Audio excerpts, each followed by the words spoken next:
On suppose qu'il est plus sûr d'être dans des endroits animés et que les chances d'y rencontrer des problèmes sont beaucoup plus faibles. Les statistiques le confirment, mais les malfaiteurs peuvent trouver des moyens d'attirer les gens dans des endroits où il n'y a pas de témoins. Cette histoire s'est déroulée dans la ville italienne d'Andria. Cette localité d'environ 100 000 habitants est connue pour son riche patrimoine historique. La ville attire de nombreux voyageurs, ce qui permet aux habitants de développer avec succès leur activité touristique et de tirer leur revenu principal des visiteurs du monde entier. Le principal site touristique est le Castel del Monte. La famille Mansi vivait à proximité. Les époux avaient une fille, Graziella, leur unique et tant attendu bonheur. Ses parents travaillaient également dans le secteur du tourisme. Depuis environ 10 ans, ils possédaient une boutique bien située sur le chemin de la porte principale du château, où ils vendaient des noix et des fruits secs. L'entreprise familiale générait un bon revenu.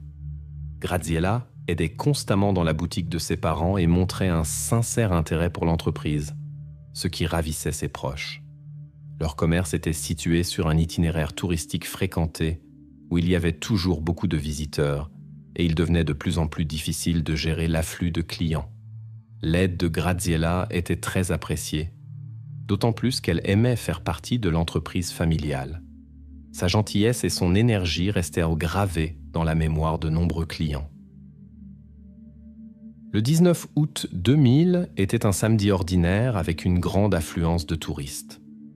Pour la famille Mansi, travailler le week-end était une chose habituelle. Ces jours-là, le grand-père de Graziella était souvent derrière le comptoir. La petite fille aimait lui tenir compagnie et s'occuper de petites tâches.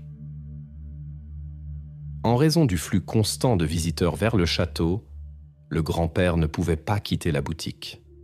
Vers 7 heures du soir, fatigué par le travail, il demanda à Graziella d'aller à la fontaine remplir une petite bouteille d'eau.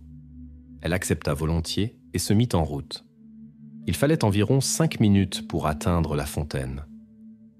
Graziella ne revint pas, ce qui inquiéta son grand-père. Il ne voulait pas laisser la boutique sans surveillance et essaya de se rassurer en pensant que sa petite fille avait simplement rencontré des connaissances et était absorbée par la conversation. Cependant, lorsque plus de 20 minutes s'écoulèrent et que Graziella n'était toujours pas réapparue, M. Mansi sentit que quelque chose n'allait pas. Il décida de vérifier la situation et alla à la fontaine. À sa surprise, Graziella n'était ni sur le chemin, ni à la fontaine elle-même. L'homme fouilla toutes les rues environnantes, mais la recherche resta infructueuse. Tout cela semblait très étrange.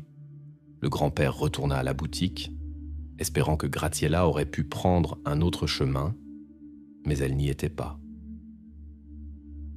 Environ une demi-heure après sa disparition, il contacta les parents de Graziella et commença à appeler toutes les connaissances dont il avait les numéros. Les parents appelèrent également tous ceux qu'ils pouvaient joindre, mais personne n'avait vu leur fille. Bientôt, toute la famille et quelques amis de Graziella se rassemblèrent sur la place devant la boutique des Mansi. Sans perdre de temps, les adultes et les jeunes se divisèrent en groupes et commencèrent les recherches. Les habitants se joignirent aux recherches. Les proches prirent une photo de Graziella pour la montrer aux passants. Certains confirmèrent avoir vu une personne ressemblant dans la journée et en soirée, mais personne ne savait où elle était allée, ni ce qui s'était passé ensuite. C'était un quartier calme, où régnait habituellement le silence. Il semblait incroyable que quelque chose puisse se produire dans un endroit aussi fréquenté. Après plusieurs heures de recherches infructueuses, la famille Mansi se rendit au poste de police le plus proche pour signaler la disparition. Les forces de l'ordre prirent la situation au sérieux et les carabiniers s'impliquèrent immédiatement dans l'opération de recherche. Après un certain temps, un habitant s'approcha d'un des policiers en patrouille. Il rapporta avoir entendu des bruits inquiétants provenant de la zone boisée près du château Castel del Monte. 2 agents se dirigèrent dans la direction indiquée et remarquèrent de la fumée qui s'élevait du centre d'une plantation. Bien qu'ils ne fassent pas le lien avec la disparition, ils décidèrent de vérifier la source de la fumée et d'appeler les pompiers si nécessaire. Lorsque les forces de l'ordre s'approchèrent à environ 10 mètres du lieu de l'incendie, ils remarquèrent que ce n'était pas un feu ordinaire. Les carabiniers découvrirent, sous une couche de feuilles sèches, quelque chose qui suscita chez eux une grave inquiétude. La taille et les détails des vêtements indiquaient qu'ils avaient retrouvé la disparue Graziella. Lors de l'examen de la zone boisée adjacente, plusieurs vêtements et un briquet, probablement utilisés pour allumer le feu, furent trouvés. Aucune autre preuve pouvant aider à identifier les personnes impliquées dans l'incident ne fut trouvée.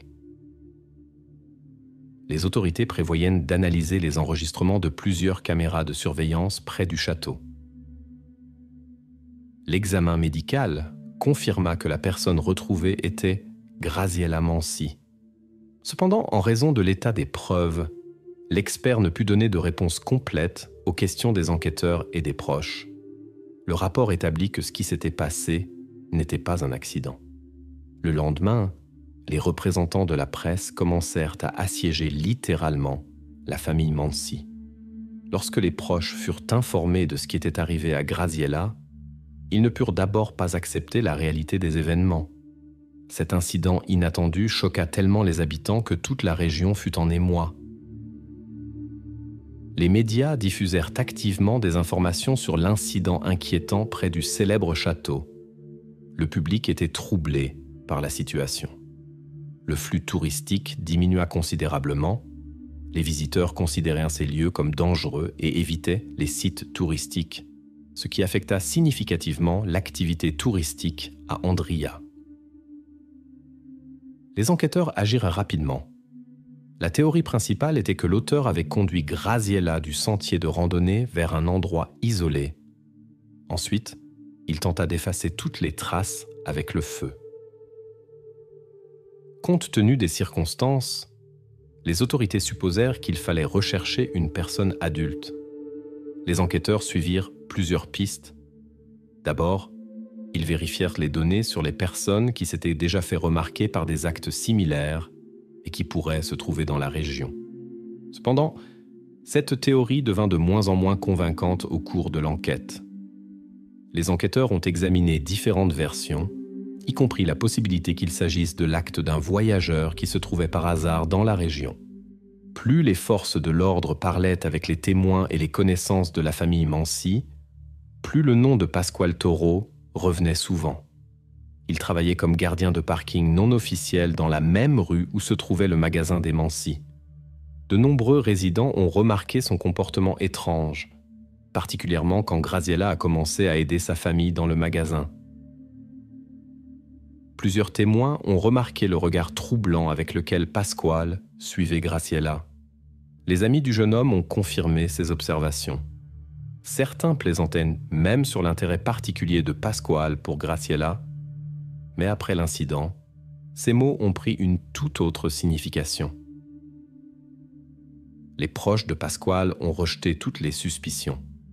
Selon eux, il a grandi dans une bonne famille et n'avait jamais enfreint la loi.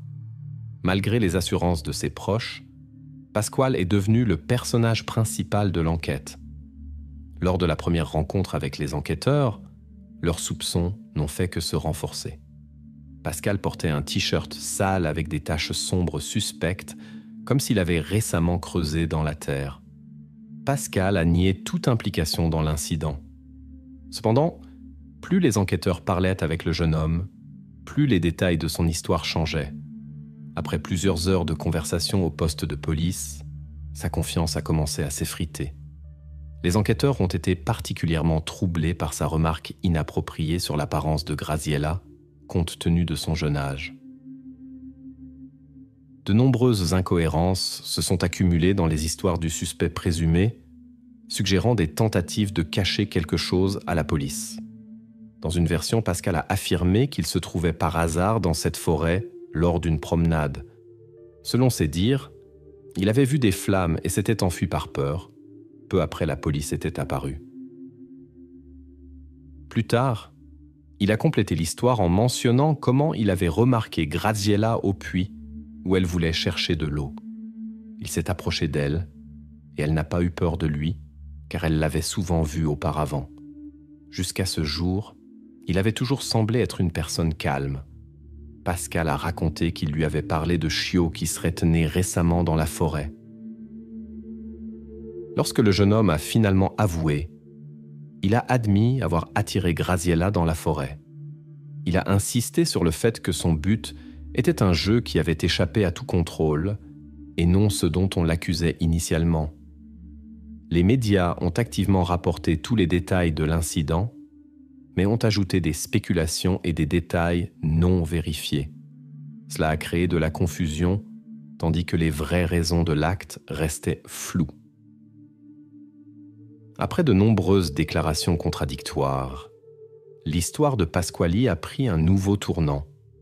Les représentants de la loi voulaient entendre la vraie version. Dans son récit, il y avait beaucoup d'incohérences et de mensonges évidents qui ne correspondaient pas aux preuves trouvées. Il a été établi que l'incendie a commencé vers 22 heures, bien que Migracella ait disparu presque 3 heures plus tôt. La raison de l'incendie criminel était des voix. Pasquali entendait des gens près de la forêt. Il a supposé que la recherche de la disparue avait commencé. Les conclusions du médecin ont suscité une inquiétude particulière, indiquant que Migracella montrait encore des signes de vie au moment où l'incendie s'est déclaré. Les carabinieri ont continué à faire pression sur le suspect. Il était étonnant que pour un incident aussi grave, il n'ait que de petites égratignures au visage. Des suppositions sont apparues qu'il n'avait pas agi seul. Il a été décidé de mener un nouvel interrogatoire. Finalement, Pasquali a accepté de coopérer avec les enquêteurs et a promis de dire toute la vérité qu'il avait précédemment cachée par peur. Selon Pasquali, les événements se sont déroulés très différemment de ce que pensaient les enquêteurs. Il a raconté qu'il s'était retrouvé dans cette situation à cause d'un groupe d'amis plus âgés. Dans la forêt attendaient Giuseppe Di Bari, Vincenzo Caratello, Domenico Margiotto et Michele Zagaria. Pasquali a affirmé qu'il n'avait initialement rien prévu de mal. Il avait eu une dispute avec ses connaissances qu'il avait perdues. En compensation, ils ont exigé qu'il amène Graziella dans la forêt. Quand ils ont entendu les voix des gens qui cherchaient Graziella, le groupe a paniqué. Par peur des conséquences, ils ont décidé d'effacer les traces de l'incident. N'ayant pas d'autre moyen, ils ont utilisé un briquet. Après plusieurs tentatives, ils ont réussi à effacer les traces à l'aide de feuilles et de feu. Tous les participants à l'incident étaient des jeunes gens. Il est remarquable qu'ils venaient de familles aisées, ce qui rendait leur acte particulièrement incompréhensible pour la société. Les connaissances décrivèrent ce groupe comme des jeunes gens calmes et raisonnables. On n'avait jamais observé chez eux une tendance à enfreindre la loi. Un seul d'entre eux avait commis un petit vol une fois. Par conséquent, la nouvelle de leur implication dans un incident aussi grave semblait incroyable. Après que Pascal eut parlé de ses amis, la police les a rapidement arrêtés. Cette nouvelle a secoué toute l'Italie. Tous les médias en ont parlé. Depuis leur arrestation, les suspects niaient tout lien avec l'incident et s'étonnaient d'avoir attiré l'attention des autorités. Cependant, les enquêteurs ont poursuivi leur travail avec persistance, essayant d'éclaircir tous les détails de cette soirée dans la forêt. Contrairement à Pasquale, ces jeunes hommes avaient des vêtements propres, sans traces, ni dommages. Les perquisitions de leur maison n'ont rien révélé de suspect. Ils continuaient d'affirmer que Pasquale Tartora avait effectivement des sentiments étranges pour Graziella, mais qu'eux-mêmes n'avaient rien à voir avec ce qui s'était passé. Malgré de longs interrogatoires, aucun des suspects n'a avoué sa culpabilité. Finalement, ils ont été libérés provisoirement. Les jeunes sont rentrés chez eux, mais sont restés sous la surveillance des autorités. il est remarquable que ces 4 personnes ont participé à la cérémonie d'adieu pour Graziella qui s'est déroulée avant l'aveu de Pasquale. Des témoins ont remarqué leurs larmes sincères, comme s'ils ressentaient vraiment la perte. Lors des interrogatoires, les jeunes hommes ont expliqué leurs émotions par le fait qu'ils connaissaient Graziella.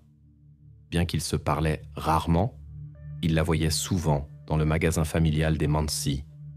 La cérémonie a rassemblé presque toute la ville et même des personnes extérieures, si bien que les 4 jeunes hommes en pleurs sont passés inaperçus dans la foule. Lorsqu'ils ont été convoqués à nouveau pour interrogatoire, les enquêteurs ont parlé à chacun séparément. Vincenzo et Giuseppe ont affirmé avoir une preuve de leur innocence. Selon leurs déclarations, ils étaient au club de jeu municipal vers 19h ce soir-là. Michel et Dominique ont refusé de parler aux enquêteurs et ont demandé une assistance juridique, ce qui n'a fait qu'accroître l'intérêt de la police pour eux.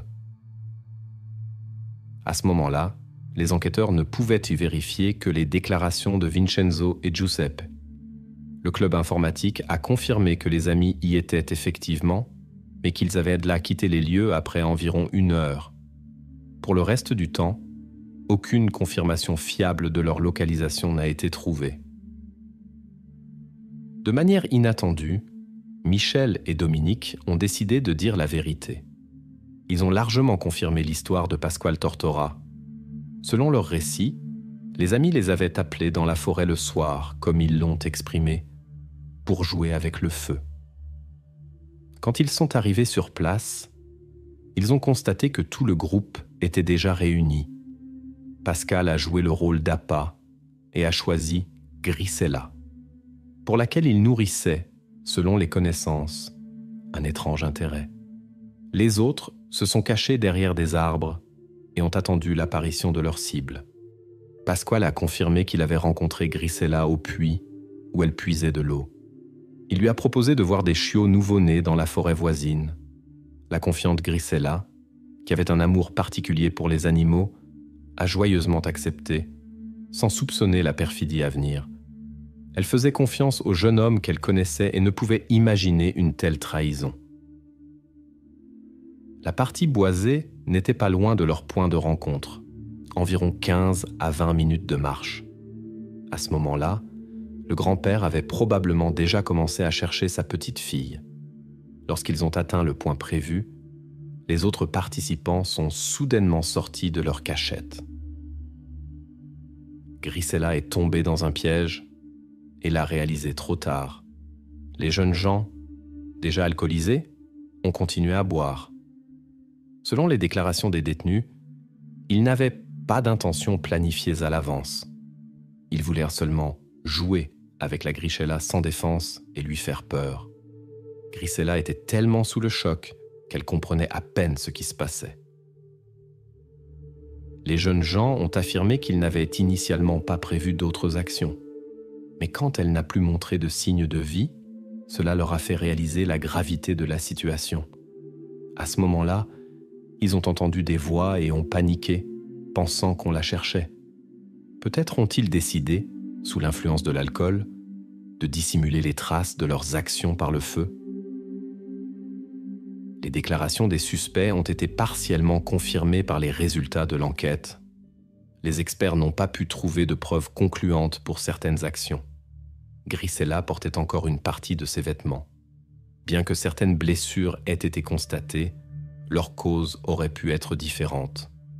D'autre part, l'état de Grisella retrouvé était tel que des conclusions définitives étaient impossibles. Les carabinieri ont supposé qu'une partie des preuves aurait pu être détruite, comme l'avaient voulu les jeunes gens. L'histoire du jeu a fait douter les enquêteurs. Les forces de l'ordre cherchèrent des moyens de confirmer les vraies circonstances de l'incident à partir des preuves disponibles. Pendant ce temps, les détenus continuaient d'affirmer que tout était un accident. Il a été décidé de déterminer la mesure de responsabilité de chaque participant devant le tribunal.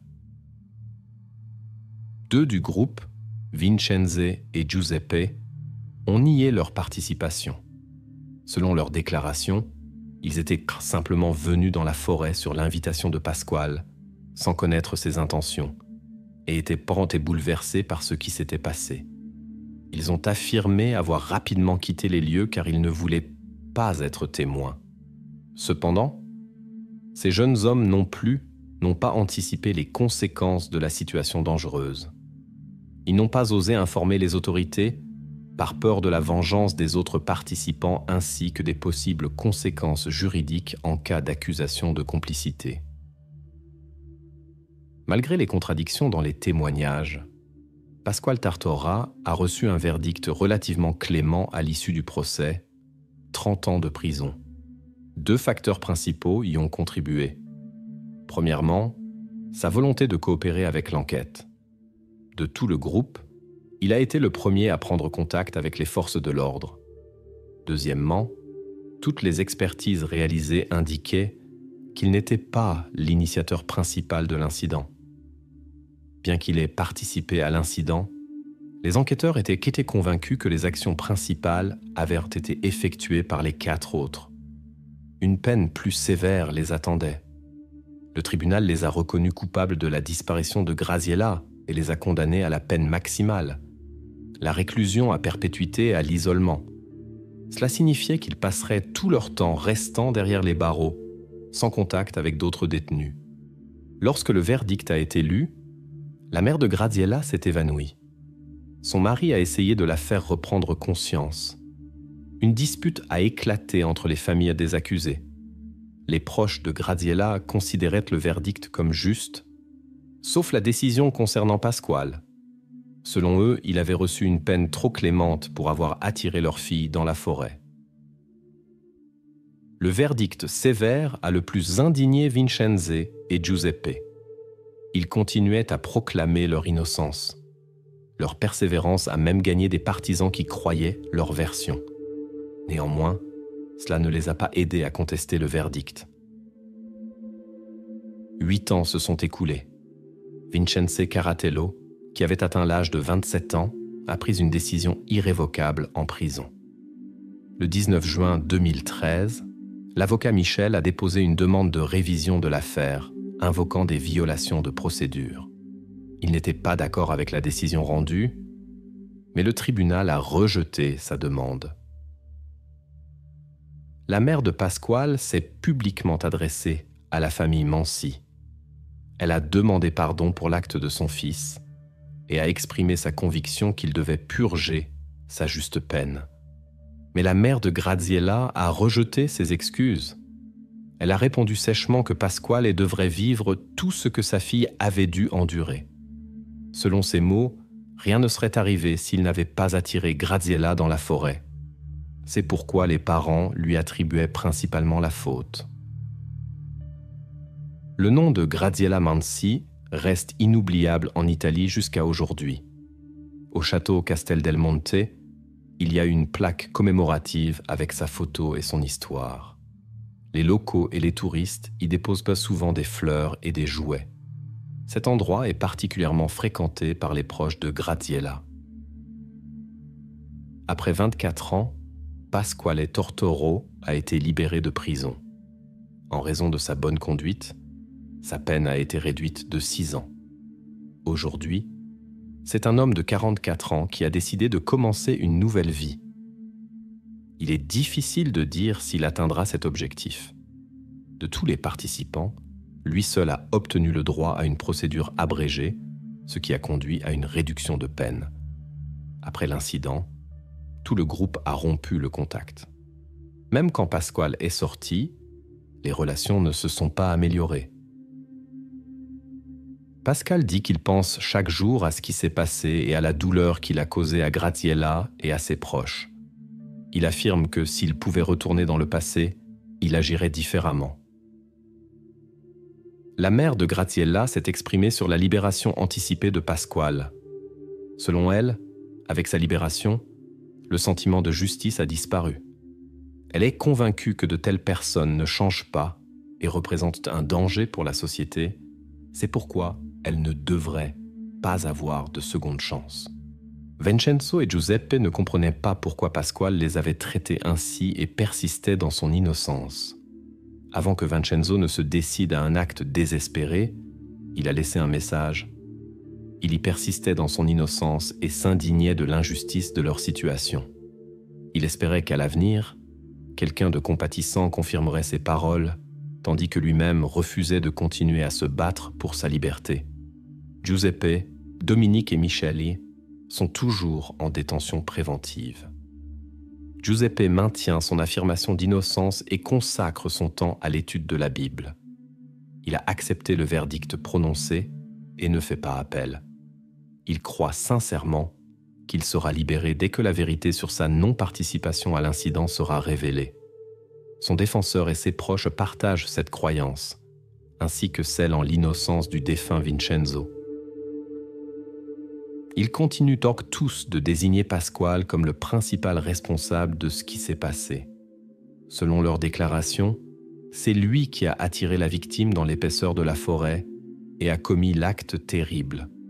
Cette version est étayée par le fait que seul Pasquale portait des traces de lutte et des égratignures et que des traces de saleté et de l'incident ont été trouvées sur ses vêtements.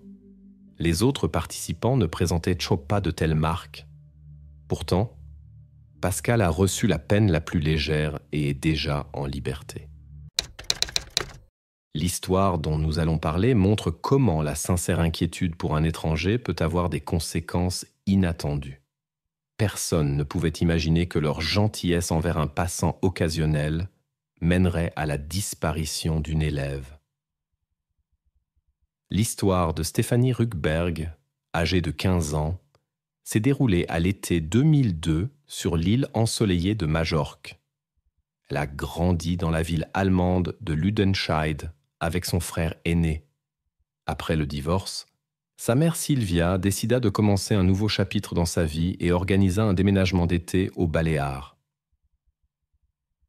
Elle choisit la région d'El Arenal à Majorque, espérant que le climat chaud et l'air marin aideraient tout le monde à se distraire des changements récents. À cette époque, un nouveau partenaire était apparu dans la vie de Sylvia, Peter, qui accepta de venir avec son fils. Sylvia voyagea la première vers l'île, laissant les jeunes aux soins des grands-parents en Allemagne. Elle devait tout préparer pour une vie familiale confortable avant la fin de l'année scolaire. La femme énergique s'adapta rapidement au nouvel endroit et trouva même un poste de manager dans un prestigieux hôtel 5 étoiles. Stéphanie et son frère attendaient impatiemment les vacances et faisaient leurs valises. Le premier jour des vacances d'été, ils étaient à Majorque, où Sylvia voulait passer tout l'été jusqu'en septembre. La famille emménagea dans un appartement de 2 étages. Pour Stéphanie, ce déménagement ouvrit un nouveau monde de possibilités. La vie nocturne de l'île l'attirait particulièrement, ce qui était tout à fait naturel pour une personne de son âge. Elle s'intégra rapidement à la scène jeunesse locale, passant du temps dans les bars et les clubs avec de nouveaux amis et parfois ne rentrait pas à la maison pendant plusieurs jours. Ce comportement de la fille causait beaucoup d'inquiétude à Sylvia. Chaque retour tardif de Stéphanie se terminait par des conversations tendues.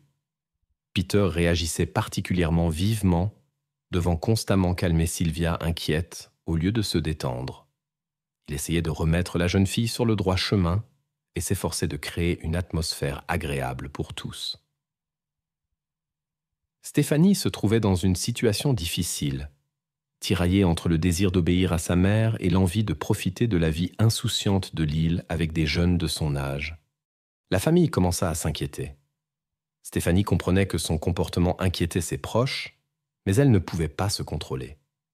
Bien qu'elle ait toujours eu un penchant pour l'aventure, les arguments maternels de Sylvia trouvèrent un écho. Cependant, cela a temporairement assombri leur relation. Pendant quelques jours, Stéphanie bouda ses proches, mais au plus profond d'elle-même, elle comprenait. Il ne se souciait que de son bien-être. Ses intérêts donnaient effectivement matière à s'inquiéter. Après quelques jours, les émotions se calmèrent et l'atmosphère familiale commença à se réchauffer. Naturellement, l'étudiante voulait continuer à voir ses amis. Sylvia pressentait l'ampleur de l'enthousiasme de sa fille pour les fêtes, mais Stéphanie avait une raison valable. Les vacances touchaient à leur fin. Bientôt, elle retournerait en Allemagne et replongerait dans ses études. Après l'école, elle rêvait de devenir vétérinaire. C'est pourquoi elle demanda à passer plus de temps avec ses amis maintenant, promettant en retour d'être plus raisonnable et de rentrer à l'heure convenue, en respectant les règles maternelles. Après plusieurs conversations, la femme fut convaincue par les arguments de sa fille. Le 31 juillet 2002, Stéphanie demanda à nouveau à rencontrer des amis. La mention des études à venir convainquit rapidement la mère. De plus, la jeune femme s'était comportée assez responsablement ces derniers jours. Finalement, on lui permit d'aller faire la fête, avec la promesse de rentrer avant minuit.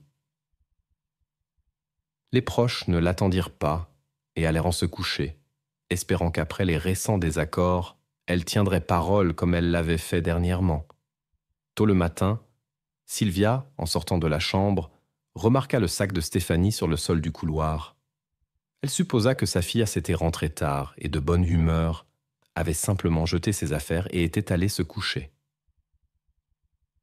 Sylvia alla dans la chambre de sa fille pour lui apporter son sac et voir comment elle allait. Cependant, elle trouva un lit vide. Il s'avéra que Peter s'était réveillé avant sa mère, mais lui non plus n'avait pas vu sa sœur. Sylvia réveilla son fils, qui ne savait pas non plus où était Stéphanie. La famille s'inquiéta, bien que la situation ne fût pas inhabituelle. Avant les récents désaccords avec sa mère concernant les fêtes et les retards, Stéphanie restait souvent chez des amis. Après une fête, elle pouvait ne pas apparaître à la maison pendant quelques jours. La mère soupçonna que sa fille était revenue à ses anciennes habitudes et se prépara à une conversation sérieuse à son retour.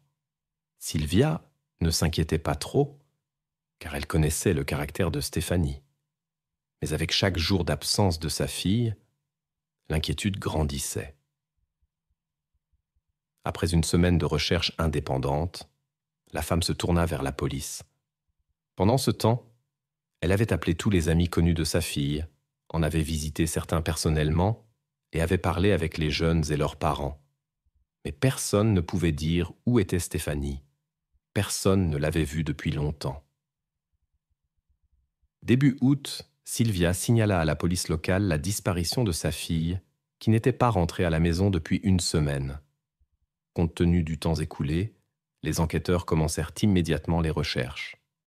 Les enquêteurs ont commencé par parler avec l'entourage proche de Stéphanie. Ils ont interrogé tout le monde, des amis et de la famille aux employés des clubs et des bars où elle passait souvent du temps avec son groupe. Même les touristes et les serveurs ont été interrogés. Mais il n'y avait aucune information sur le lieu où se trouvait la jeune femme. Un obstacle sérieux était qu'une semaine s'était déjà écoulée. Beaucoup de choses s'étaient passées dans la vie des personnes interrogées pendant ce temps. Les fêtes alternaient chaque soir, et les détails pouvaient avoir disparu de la mémoire. Pour rafraîchir les souvenirs des locaux et obtenir de nouvelles pistes, les officiers de police avec la famille de Stéphanie ont affiché des prospectus avec sa photo dans la ville. Il y a eu quelques indices, mais ils n'ont mené à aucun résultat. Les autorités espagnoles ont établi leur première version, qui leur semblait logique. On supposait que Stéphanie, de bonne humeur après la fête, était allée à la plage et s'y était endormie.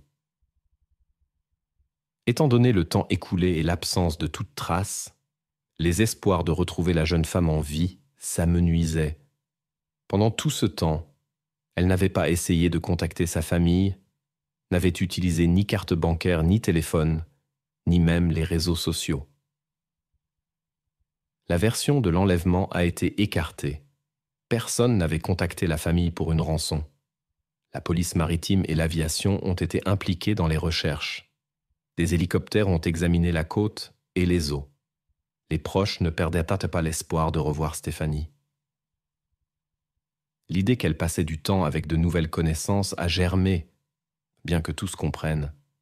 Les chances d'une issue aussi heureuse étaient minimes. La situation était restée inchangée jusqu'à ce que la mère de la jeune femme commence sa propre enquête.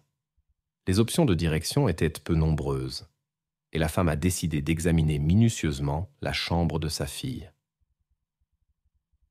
La police avait déjà fouillé la chambre à la recherche d'indices, mais sans succès. Sylvia pensait qu'elle connaissait sa fille mieux que quiconque. Et elle avait raison. Dans les journaux intimes, elle a trouvé une note sur une rencontre avec un jeune homme nommé Marcus. Le jeune homme venait de Düsseldorf et, comme Stéphanie, passait l'été à Majorque. Il s'est avéré qu'ils s'étaient rencontrés lors d'une fête sur la plage de Palma. Cette information a été confirmée par plusieurs amis de la disparue. Lors de la fouille supplémentaire de la chambre de sa fille de 15 ans, Sylvia a trouvé un appareil photo avec un film non utilisé. Il contenait des photos prises peu avant la disparition. La femme a décidé de les développer. Pendant ce temps, les enquêteurs ont poursuivi leur recherche active. Ils ont réussi à trouver 2 sœurs qui étaient avec Stéphanie cette nuit-là. Les jeunes femmes ont raconté qu'elles avaient passé toute la soirée à aller de bar en bar. Toutes les 3 passaient leur temps à Majorque depuis le début de la saison estivale. Les amies passaient les jours d'été ensemble. Elles prenaient le soleil sur la plage et le soir, elles allaient dans des discothèques et des cafés locaux. Ce soir mémorable, elles étaient aussi toutes les 3 sur la plage. Puis elles sont allées au bar El Arenal, où travaillait le père des sœurs. Les enquêteurs ont finalement reçu des informations importantes pour l'enquête. Selon la chronologie reconstituée, les jeunes femmes sont arrivées au club vers 9 heures du soir. Dès les premières minutes, l'attention de Stéphanie s'est portée sur le jeune DJ. Stéphanie a manifesté un intérêt évident pour le musicien et a quitté la fête avec lui à un moment donné, mais est rapidement revenue auprès de ses amis. Vers minuit, les sœurs sont rentrées chez elles, mais Stéphanie a décidé de rester jusqu'à la fin de l'événement. Elle voulait continuer à écouter la musique du DJ. Les photos de l'appareil de Stéphanie, que Sylvia a remis aux autorités, sont devenues des preuves importantes. Sur l'une des photos, la jeune femme apparaissait aux côtés d'un jeune homme. Les employés du club ont aidé à établir son identité. Cette personne était Marcus, le DJ de 19 ans, qui, comme il s'est avéré, connaissait bien Stéphanie. Les enquêteurs se sont rendus chez lui pour une conversation. Marcus a reçu les policiers avec une inquiétude visible et les a invités à contre-cœur dans son appartement. Lors de la conversation, il a admis avoir effectivement passé la soirée avec Stéphanie. Vers 1 heure du matin, lorsque son service aux platines s'est terminé, ils ont quitté le club ensemble.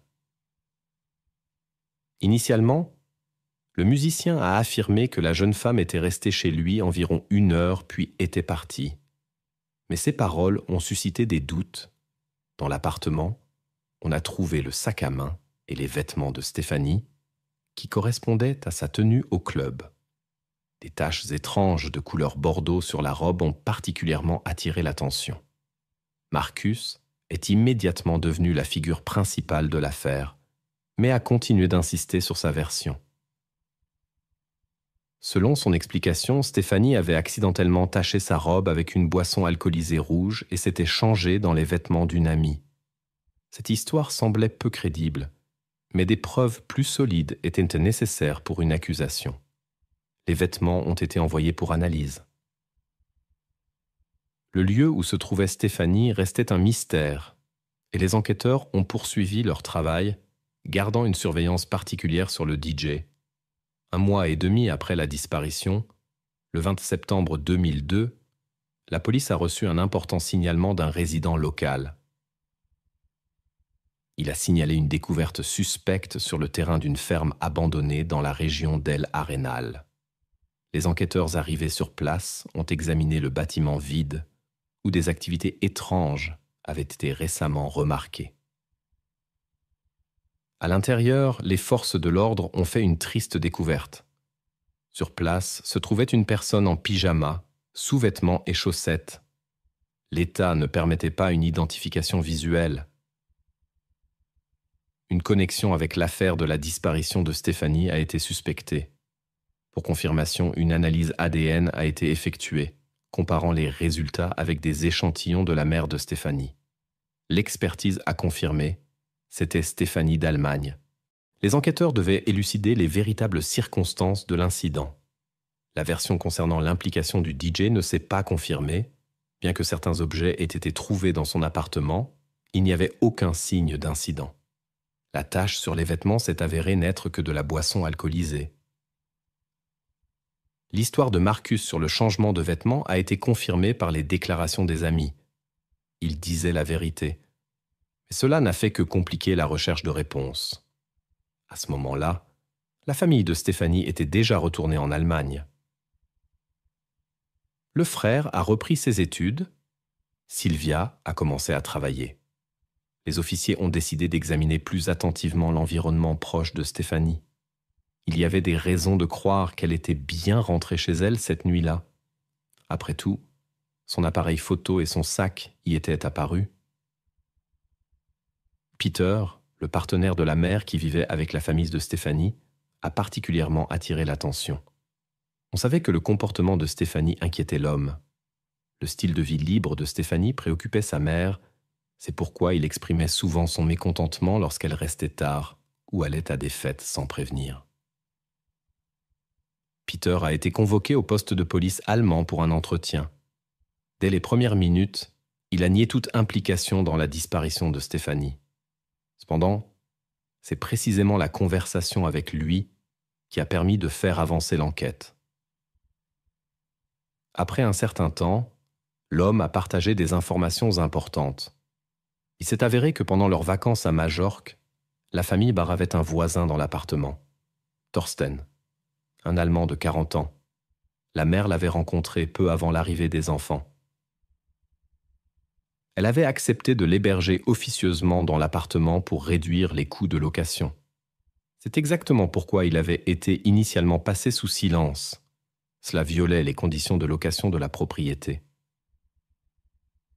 Peter craignait des problèmes juridiques, mais a souligné que le locataire donnait l'impression d'être une personne décente et équilibrée, dont on n'attendait aucun désagrément. Les enquêteurs espagnols se sont intéressés aux nouvelles impliquées. À cette époque, il vivait dans la ville allemande de Wuppertal et son passé donnait lieu à de sérieuses inquiétudes. Il avait des antécédents pour des délits mineurs et des infractions de nature personnelle. Mais le plus inquiétant était que, peu avant de rencontrer la famille, il s'était échappé d'un établissement pénitentiaire et était recherché. Les officiers le considéraient comme extrêmement imprévisible. Les forces de l'ordre espagnoles et allemandes ont uni leurs forces après que Thorsten ait quitté Majorque. Comme on le soupçonnait, il n'a pas été trouvé à son domicile en Allemagne. La recherche a commencé par l'interrogatoire des résidents et des voisins. Bientôt, un mécanicien de 50 ans s'est présenté à la police. Il a rapporté que Thorsten lui avait amené une camionnette Volkswagen blanche en février 2003. Le client a commandé une modification inhabituelle. L'installation de signaux lumineux supplémentaires au-dessus de la cabine du conducteur, une peinture de carrosserie voyante et une teinte particulièrement dense des vitres qui rendait l'intérieur complètement opaque de l'extérieur. À l'intérieur, Thorsten a demandé de démonter les sièges et d'installer un espace de couchage spacieux. Le mécanicien a remarqué quelques détails. Premièrement, il a trouvé des documents montrant que la camionnette était louée. Il semblait étrange d'investir des ressources considérables dans la modification d'un véhicule loué. Deuxièmement, il y avait à l'intérieur un sac suspect contenant divers objets de destination douteuse. Cependant, le maître n'y attacha pas d'importance particulière à l'époque et exécuta la commande. Il n'avait pas revu Thorsten jusqu'à ce qu'il voie sa photo aux informations. C'est alors que le mécanicien a reconnu la signification sinistre de cette commande. Les modifications du véhicule et le contenu du sac indiquaient des intentions inquiétantes du client. La camionnette louée a été retrouvée dans la ville voisine. Les enquêteurs ont retrouvé Thorsten et l'ont arrêté. Lors de son arrestation, il a nié sa participation aux incidents, répondant de manière évasive aux questions sur le contenu du sac, le véhicule et son séjour dans l'appartement de Majorque. Dans le véhicule modifié, ils ont trouvé le même sac avec des objets suspects. Thorsten n'a pas pu expliquer de manière cohérente leur but. Ils y ont trouvé les objets décrits par le mécanicien, divers dispositifs de contrainte, des préparations médicales, des objets personnels et des matériaux photographiques concernant plusieurs jeunes femmes. Dans le véhicule ont également été trouvées des préparations chimiques avec des étiquettes espagnoles et une réplique d'équipement probablement utilisé pour l'intimidation. Au cours de l'enquête, un détail important est apparu. Peu avant la disparition de Stéphanie, Thorsten avait acheté du chloroforme dans une pharmacie. Le pharmacien a identifié l'acheteur avec certitude. Parallèlement, la police a découvert que la camionnette liée à l'incident avait été signalée comme volée. Cela a renforcé les soupçons contre Thorsten. Après l'achèvement de tous les examens nécessaires, il a été révélé que des traces de chloroforme avaient été trouvées dans l'organisme de Stéphanie. Le procureur a considéré cela comme une preuve décisive liant directement Thorsten à l'incident. Les enquêteurs soupçonnaient qu'il avait utilisé un leurre pour faire sortir la jeune femme de la maison. Ensuite, il a probablement utilisé du chloroforme, un puissant sédatif que les malfaiteurs utilisent souvent pour la sédation. Cette substance reste dans l'organisme pendant un certain temps après l'inhalation. Selon le rapport d'expertise, Stéphanie a perdu connaissance à cause d'une surdose de chloroforme. Lors de la fouille du véhicule, outre un sac contenant des objets suspects, un autre sac à main contenant des documents et des effets personnels a été trouvé. Les enquêteurs ont trouvé la propriétaire, une jeune femme de 18 ans qui a heureusement échappé à un sort terrible. Elle a raconté une rencontre fortuite avec Thorsten sur le parking. Elle avait simplement salué l'étranger et continué son chemin, mais s'est ensuite réveillée dans une camionnette inconnue. Selon son témoignage, elle a également été exposée au chloroforme, mais la dose ne s'est pas avérée critique. La jeune femme a indiqué qu'elle n'avait pas subi de blessures graves. Elle a eu la chance de s'échapper juste après son réveil, lorsque Thorsten n'était pas dans le véhicule. Elle s'est échappée par la porte arrière déverrouillée du véhicule et a disparu. Suite à ces témoignages, des accusations supplémentaires ont été portées contre Thorsten. Il est resté en détention provisoire en attendant son procès. Les enquêteurs ont découvert le lieu où se trouvait Stéphanie disparue dans une ferme abandonnée. Les médecins légistes et les techniciens criminels ont examiné la scène de crime et ont constaté quelque chose d'inattendu. Quelqu'un était resté ici plus d'1 mois après la disparition de la jeune femme. Des chiens spécialement dressés l'ont confirmé, c'était Thorsten. Malgré des preuves concluantes, le suspect a nié son implication.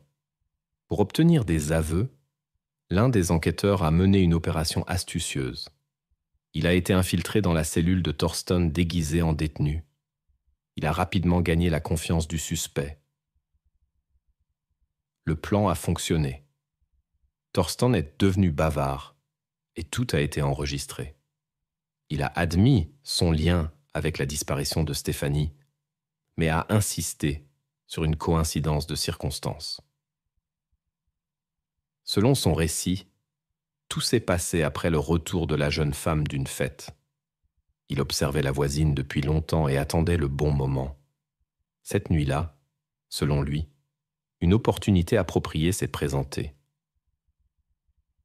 Stéphanie était de bonne humeur après la fête et ses proches dormaient déjà. Profitant de la situation, il décida d'agir. Mais quand Thorsten commença à lui prêter attention, elle le repoussa. Un conflit éclata. Omettant les détails, il affirma que Stéphanie était devenue agressive en premier.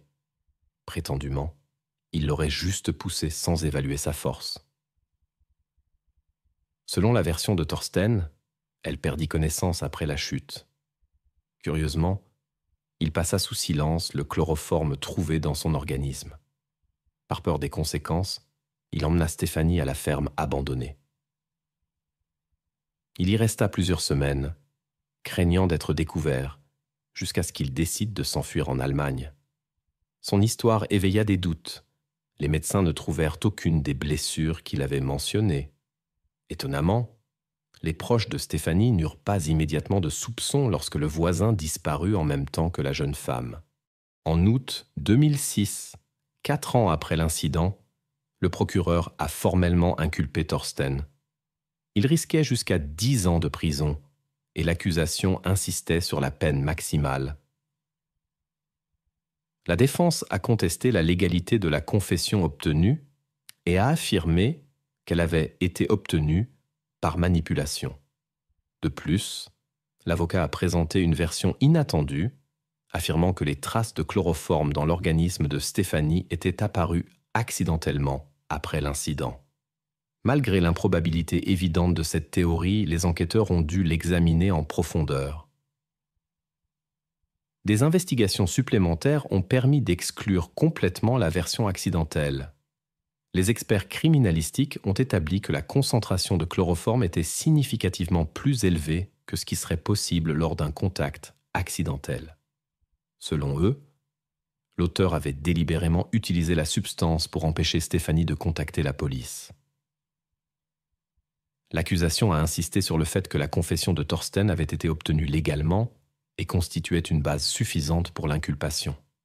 L'évaluation psychiatrique a révélé que l'accusé souffrait d'un trouble de la personnalité antisociale et de traits narcissiques fortement prononcés. La défense a demandé l'indulgence en citant l'enfance difficile de l'accusé. Ses parents se sont séparés pratiquement immédiatement après sa naissance. Les années d'enfance se sont déroulées dans un environnement défavorable où se succédaient des beaux-pères agressifs. Finalement, même sa mère s'est détournée de lui. S'en est suivi une série de familles d'accueil, des déménagements constants et des changements d'école. Tout cela l'a empêché d'établir des relations stables avec qui que ce soit. Thorsten n'avait ni proches, ni amis. La mère biologique n'apparaissait qu'épisodiquement dans sa vie, pour disparaître à nouveau. L'avocat a affirmé qu'une telle enfance avait fortement influencé la psyché de Thorsten dès son plus jeune âge. Il n'avait jamais connu ce que signifiaient les soins sincères et l'amour parental, ce qui a finalement conduit au développement d'une personnalité antisociale. Dans les nouvelles communautés, il restait toujours un marginal. À l'école, il y avait constamment des problèmes avec ses camarades de classe. Il était souvent victime de moqueries, ce qui menait inévitablement à des conflits.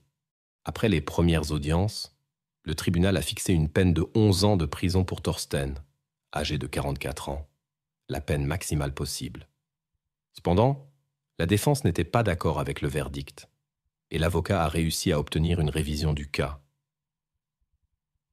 Lors du nouveau procès, le juge a exclu des preuves la confession obtenue illégalement de l'accusé. Néanmoins, le verdict final s'est avéré encore plus sévère.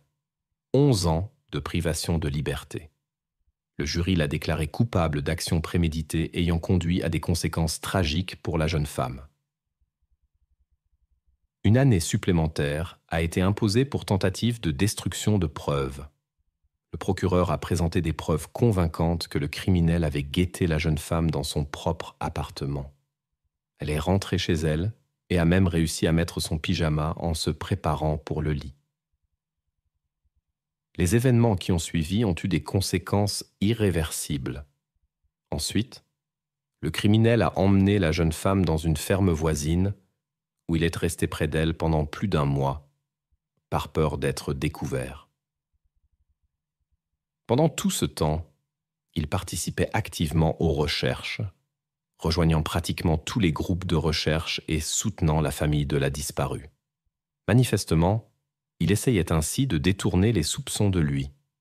Jusqu'à son arrestation, les proches de la jeune femme ne soupçonnaient même pas qu'ils avaient accueilli une personne qui s'était évadée de prison dans un autre pays.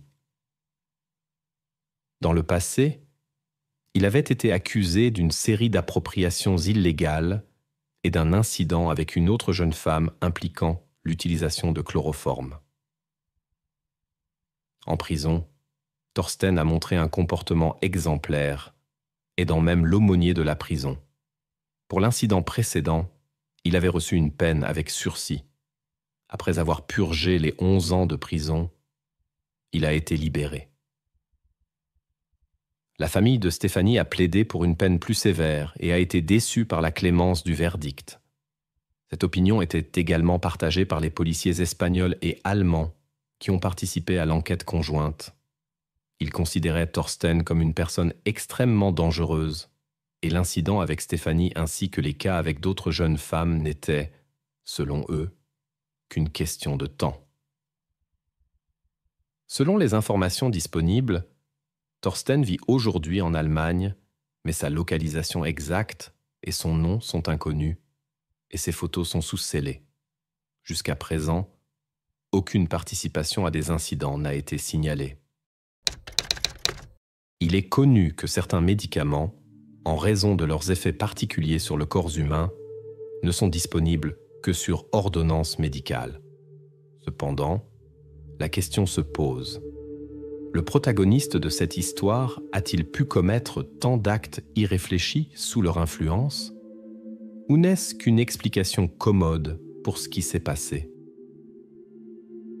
Tôt le matin du 27 août 2015, les caméras de surveillance ont enregistré une scène inhabituelle devant l'une des maisons du quartier huppé de Morro Bella à Sainte-Augustine, en Floride.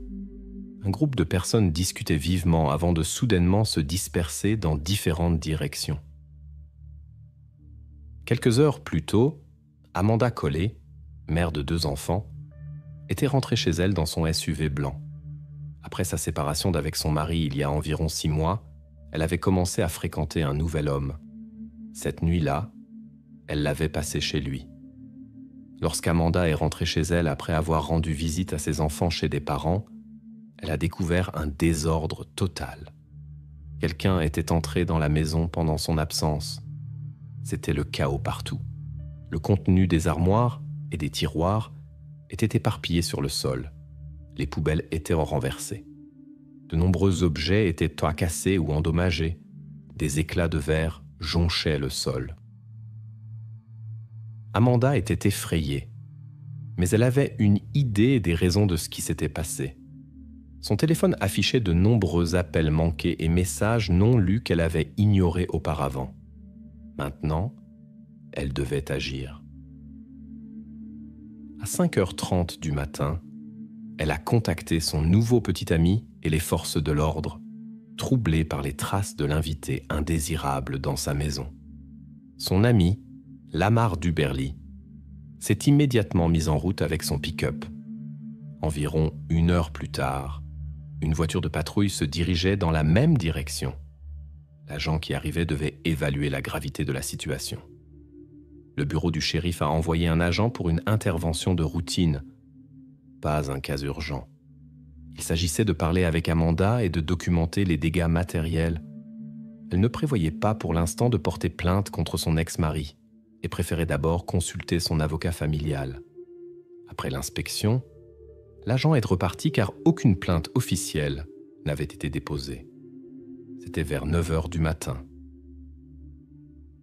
Peu après, des amis ont commencé à arriver chez Amanda pour la soutenir dans cette situation difficile. La première à arriver fut Lindy Dobbins, sa meilleure amie. Cette mère de 3 enfants de 39 ans s'était spécialement libérée de son travail pour être avec elle. Lindy était toujours prête à aider, sans penser à ses propres désagréments. Un peu plus tard, leur amie commune Rachel Hendricks les a rejointes. Elle avait déjà déposé ses enfants à l'école et n'ayant pas d'autre plan pour la matinée, décida de se joindre aux amis pour apporter un soutien moral à Amanda. Dans la maison, 3 amis et Lomar se sont réunis pour discuter de ce qui s'était passé et réfléchir aux prochaines étapes. Ils ont examiné les conséquences de l'incident. Amanda ne pouvait retenir ses larmes, bouleversée par la situation. Elle hésitait dans sa décision et jugeait nécessaire de consulter d'abord un avocat avant d'aller à la police au sujet de son ex-mari. Elle était convaincue de son implication. Lorsque l'ex-mari a rappelé, Amanda a décidé de répondre.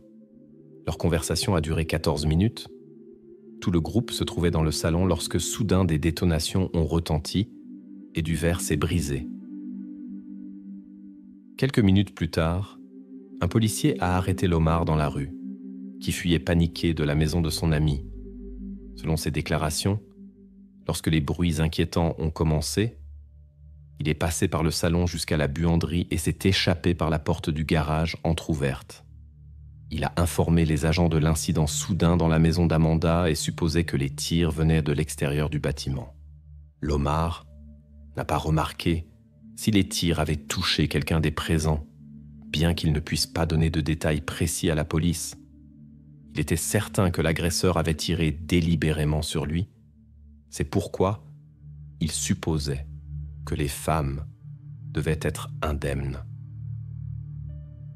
Quelques minutes après le départ de Lomar, les femmes ont également essayé de se mettre à couvert.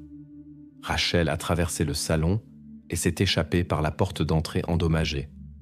Remarquant la maison non verrouillée des voisins Dickens, elle y est entrée en courant et s'est cachée dans un placard, d'où elle a appelé le numéro d'urgence 911. Lors de sa conversation avec le répartiteur, Rachel a indiqué qu'elle avait pu se cacher, mais qu'elle avait été blessée au bras. Elle a averti de l'incident dans la maison de son ami et savait qui pourrait en être responsable. Consciente de la situation dangereuse, elle s'était mise en sécurité dès l'avertissement de Lomar. À son grand désarroi, elle continuait d'entendre des coups de feu pendant sa conversation avec les services d'urgence. Rachel était inquiète pour ses amis, qui étaient restés dans la maison d'Amanda et suppliaient la police de se dépêcher. Dans les minutes qui suivirent, 2 autres appels d'urgence parvinrent au poste de police. 2 appels sont parvenus au service d'urgence. L'un d'Amanda, l'autre de son amie Lindy. Les femmes n'ont pu rien expliquer au répartiteur. Les forces de l'ordre se sont immédiatement rendues sur les lieux où elles ont trouvé une situation inquiétante. Amanda Colley a subi de graves blessures et a tenté de se protéger, mais sans succès. Lindy a été retrouvée au bout du couloir, près de la salle de bain. Apparemment, elle essayait de chercher refuge, mais n'y est pas parvenue. L'agresseur l'a rattrapée. Malgré peu de blessures, l'aide est arrivée trop tard. Rachel, qui est restée comme témoin, a rapporté qu'elle avait remarqué un mouvement dans l'arrière-cour peu avant l'incident. Sur le chemin sinueux du jardin est apparue une silhouette masculine qui a immédiatement sorti une arme et a commencé à tirer à travers la porte vitrée. Tout le groupe se trouvait derrière, mais à cause des reflets sur le verre, Rachel n'a pas pu reconnaître les traits de l'agresseur. L'analyse des traces de tir a confirmé le témoignage du témoin. Des cartouches non utilisées de calibre 9 mm ont été trouvées sur le chemin dans l'arrière-cour. L'histoire a également été confirmée par les paroles de Lamar, qui est retourné à la maison de son ami immédiatement après l'arrivée des forces de l'ordre. Il comprenait que les autorités avaient la situation sous contrôle, mais était également conscient du danger pour lui et Rachel. L'agresseur pouvait réapparaître à tout moment. Selon Lamar, il a entendu des coups de feu venant de la direction de l'arrière-cour. Convaincu qu'on le visait, il a immédiatement cherché à se mettre à couvert et à crier aux autres de se cacher. Bien qu'il n'ait pas pu reconnaître l'auteur, il avait des soupçons concernant une personne, l'ex-mari d'Amanda, avec qui elle avait parlé au téléphone peu avant l'incident. Rachel a raconté qu'elle n'avait pas pu réagir aussi vite que Lamar. Elle et Lindy se sont cachées dans le garde-manger. Elle pouvait entendre Amanda de l'autre côté de la porte essayer de trouver refuge, peut-être dans la salle de bain. Moment plus tard, un grand bruit s'est fait entendre. Apparemment, la porte d'entrée avait été forcée violemment. À ce moment-là, l'intrus est entré dans la maison. En arrivant au garde-manger, il a constaté que la porte était bloquée de l'intérieur. L'inconnu a demandé aux femmes où se trouvait l'ami d'Amanda. Elles ont répondu qu'il n'était pas là tout en continuant à tenir la porte. Soudain, une détonation a retenti et Rachel a ressenti une douleur lancinante dans le bras. Son emprise s'est relâchée. Une autre détonation et Lindy a crié. Amanda a également été touchée. Sa voix venait de la direction de la salle de bain. Rachel a profité du moment pour s'enfuir de la maison. Elle pensait entendre des détonations derrière elle, mais est restée miraculeusement indemne. Puis, de nouveaux bruits se sont fait entendre, mais elle ne pouvait plus voir ce qui se passait. Selon la survivante, elle a reconnu la voix de l'agresseur. C'était l'ex-mari d'Amanda, James Scully. Peu après, son père a contacté la police et a rapporté un appel inquiétant de son fils, dans lequel celui-ci avouait ses actes. À ce moment-là, les forces de l'ordre étaient déjà arrivées sur place, mais James s'était déjà enfui. Des chiens de service ont été utilisés pour sa recherche, qui ont pris une piste menant à la rue voisine. En chemin, on a trouvé un téléphone portable jeté, qui appartenait probablement à James. Le véhicule avec lequel le suspect s'était enfui n'a pas pu être trouvé. Pendant ce temps, il aurait pu être n'importe où. La zone a été fouillée aussi bien avec des chiens de service que par hélicoptère depuis les airs, mais la recherche est restée infructueuse. Plusieurs heures de recherche infructueuses se sont écoulées. Heureusement, les forces de l'ordre ont intercepté James Scully le soir même, alors qu'il circulait dans la voiture de sa sœur. D'après son itinéraire, il avait l'intention de franchir la frontière de l'État. Lors de la fouille de la voiture, tout un arsenal a été découvert. Un fusil et 2 pistolets, 9 mm et calibre 45. Les armes se trouvaient sur le siège passager avec une grande quantité de munitions. Plus tard, les experts ont confirmé que ces munitions correspondaient à celles trouvées sur la scène de crime. Dans la voiture, on a également trouvé des éclats de verre identiques à ceux brisés dans la maison. En août 2015, l'histoire de 8 ans de mariage de James et Amanda, parents de 2 jeunes enfants, a pris fin. Au printemps, leur relation s'est sérieusement détériorée et le couple a décidé de vivre séparément. James est allé vivre chez sa sœur dans une ville située à 20 km de la maison familiale où Amanda est restée avec les enfants. En quelques mois, les époux ont traversé toutes les difficultés du divorce. Ils ont réglé la garde des enfants, partagé les biens et décidé de commencer une nouvelle vie. James a entamé une relation avec une collègue nommée Amy et Amanda s'est rapprochée de Lamar qui travaillait avec elle dans une boutique d'articles de sport. Bien que leur mariage soit formellement terminé, James semblait ne pas pouvoir accepter l'idée que son ex-femme ne lui appartenait plus. Soupçonnant la nouvelle relation d'Amanda, il l'appelait fréquemment et essayait de découvrir les détails de sa vie privée. Amanda préférait ne pas dire la vérité, craignant les conséquences. Dans ce contexte, le caractère de l'ex-mari a considérablement changé. Il est devenu irritable et impulsif. James appelait Amanda constamment et montrait une telle persistance qu'elle a dû s'adresser au tribunal pour obtenir une ordonnance de protection. Quelques jours avant l'incident, il a signé un document attestant qu'il ne possédait pas d'armes, qui lui étaient de toute façon interdites. Le week-end avant l'incident, le voisin d'Amanda, Mike Dickens, un ami proche de James, a pris une photo d'un homme qui tondait la pelouse devant la maison, torse nu. Cet homme s'est avéré être le nouvel élu d'Amanda, Lamar Duberly. En l'apprenant, l'ex-mari a de nouveau essayé de contacter Amanda. Il l'a submergée d'insultes et a insisté pour en savoir plus sur la nouvelle relation. La femme a essayé de cacher la vérité et a décrit l'homme sur la photo comme un simple jardinier. Cependant, Mike a remarqué que la relation avec ce jardinier semblait inhabituelle pour un simple travailleur, particulièrement compte tenu de son apparence pendant le travail. Apparemment, ces preuves de la nouvelle relation de son ex-femme ont été suffisantes pour James. Tôt le matin du 27 août, il a pris une décision irréfléchie. Les Les caméras de surveillance des maisons voisines n'ont pas pu capturer le moment où James Colley est entré sur la propriété de son ex-femme. Ce tournant des événements n'était pas surprenant. Cet homme avait longtemps vécu dans le quartier et connaissait bien tous les endroits cachés et les angles morts de la vidéosurveillance. En particulier, il pouvait se faufiler inaperçu par l'arrière-cour, ce qu'il a fait. Lorsqu'il est entré dans le bâtiment vers 3 heures du matin, l'invité indésirable a trouvé une maison vide. Dans un accès de rage, il a causé des ravages. Il a jeté des objets, renversé les poubelles dans la cuisine, endommagé la télévision et plusieurs appareils ménagers coûteux.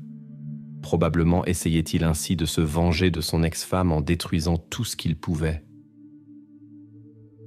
Pendant ce chaos, James cherchait des preuves indiquant les nouvelles relations d'Amanda. Finalement, il a trouvé quelque chose qui confirmait ses soupçons, ce qui l'a mis dans une rage encore plus grande. À 4 heures du matin, il est allé chez son ami Mike, qui vivait à proximité. James a tambouriné fortement à la porte, a proféré des insultes puis a discuté fort et avec colère au sujet d'Amanda. Il a montré ses trouvailles de la maison, qu'il n'avait jamais vues auparavant chez son ex-femme. Il a emporté ses objets.